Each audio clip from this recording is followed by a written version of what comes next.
Se është kaq e ngurtë opozita, Partia Demokratike në qasje ndaj protestuesve, apo nga që është edhe vetë, po themi, në pankartën kryesore të kauzës protestës?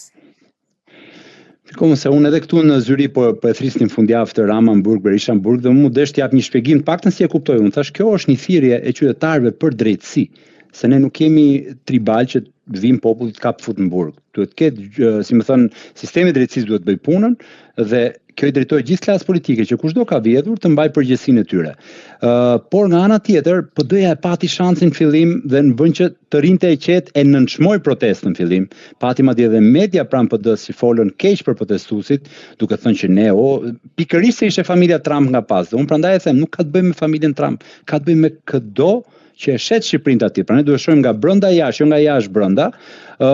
Kjo shkaktoi një revolt të madhe tek gjithë njerëzit, përfshi mua, sidomos ajo thirrja këta janë opozitës, që PD-ja e bën gabim shumë shpesh sepse kujton se të qenit opozitar duhet patjetër të jesh me një parti. Ndërkohë që të qenit opozitar është një drejtë civile, është një drejtë që çdo kush madje duhet, thash edhe kundrejt partisë vet nëse është në pushtet, partisë që simpatizon, duhet ta bëjë gjithmonë në mënyrë që të bëhet më e mira në fund ditës. Kështu që ka pasur një shans të humbur, por nga ana tjetër duhet të them edhe këtë, unë njoh shumë miq të mi që janë antarë të Partisë Demokratike që i ke për ditë në shesh, janë njerëz mrekullueshëm dhe edhe kjo tregon një vrasje frike dhe duhet të jetë një mësim për PD-n, sepse nuk je ti askushi ti japësh urdhër apo ti detyrosh të dalin apo mos dalin qytetarët e lirë, pikërisht sepse janë antarë të asaj partie.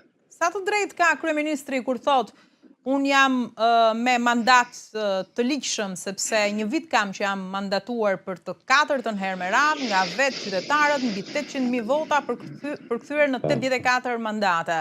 Përfshirë dhe diasporën që votoi për herë të parë. Pikërisht, kryeministri duhet të mendoj mirë çfarë thotë, sepse ti mund të kesh një mandat për të qeverisur, por nuk ke një mandat për të vjedhur. Dhe kur vjedhjet të dalin hapur, kur dhuna është hapur, siç e pam në Zvërnec, siç e pam dhe me policinë tani, kur ke kaq shumë çështje gjyqësore, ti nuk mund ta përdorësh atë mburojën e mandateve si një mburojë që ti duhet të legjitimosh deri atëherë, madje si në çdo fushë të jetës, edhe në punë, ti bën një kontratë, nëse nuk i përmbush kontratën mund ta kesh për 2 vite, nëse nuk e përmbush pritshmëritë e asaj që ti duhet sjellësh, pushohesh nga puna. Dhe populli këtë po i bën, po e pushon nga puna. Çfarë mendimi ke për të ashtu quajturin libri i kuq, The Albanian Files, dhe është bërë objekt bisede ai edhe jashtë kufive?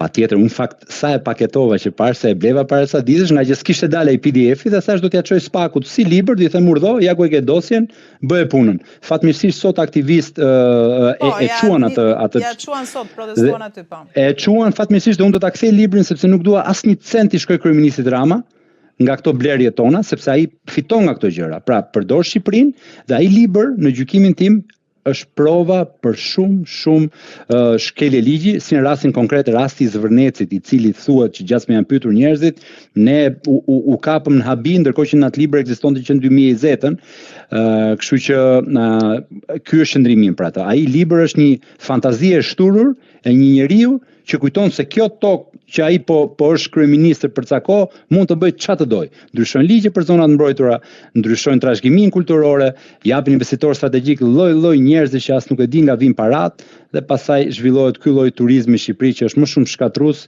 afatgjat se sa me benefite për Shqipërinë. Shpesh protestuesit kanë hedhur akuza e pretendime të ndryshme dhe nga radhët e diasporës për intimidime në forma të ndryshme nga ana e mazhorancës